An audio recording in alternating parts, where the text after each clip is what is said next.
President Trump's vision for a grand military parade, in the making for nearly a decade, is finally coming to fruition. It's going to be an amazing day. We have tanks, we have planes, we have all sorts of things. Dozens of Abrams tanks, Bradley and Stryker fighting vehicles, and howitzers will be rolling down Constitution Avenue in Washington. About 7 million pounds of hardware. Nearly 7,000 soldiers will march. There will be flyovers, horses, and the Army's Golden Knights parachute team will descend and hand the president an American flag. The largest display of military firepower in the nation's capital at least since 1991, when a parade of troops and weaponry marked the American victory in the first Gulf War.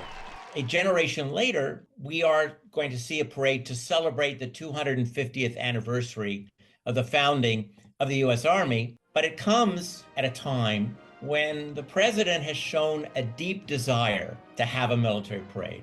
CNN reports the president's team asked the Pentagon in late 2016 about using military vehicles for his first inaugural parade, but the idea never took hold. Then, a visit to Paris for Bastille Day in 2017.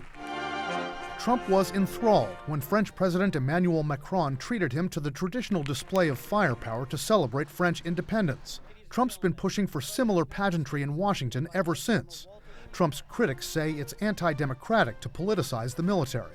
He's ordering our American heroes, the United States military, and forcing them to put on a vulgar display to celebrate his birthday, just as other failed dictators have done in the past. The White House pushing back. One official telling CNN, quote, "No one ever calls Macron a dictator for celebrating Bastille Day."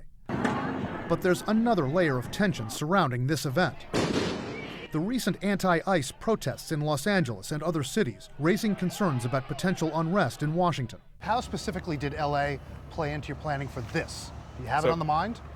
We're monitoring what's happening there, but to say that because of LA we had to change something, that's not the case, because we planned for that anyway. The Coast Guard and Secret Service showed us the massive security footprint for the parade. There'll be double bike rack here. Yeah.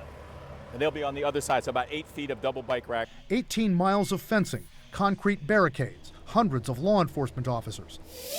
Drones and counter-sniper teams will be deployed. On the Potomac River, the commander of a Coast Guard response boat team told us they'll have eyes on threats from the water. What are the biggest vulnerabilities on the water and along the shore? Sometimes the biggest vulnerabilities are just the edges of those perimeters. So I think we've planned for this event. We've looked at what we need to cover. Security officials tell us there are no credible threats to this parade, but Secret Service Special Agent Matt McCool says the lone wolf attacker is always the wild card. They'll be extra vigilant looking for threats like that. And he points out this city, with its multiple law enforcement agencies all in close coordination, is uniquely capable of handling an event this size. Brian Todd, CNN, Washington.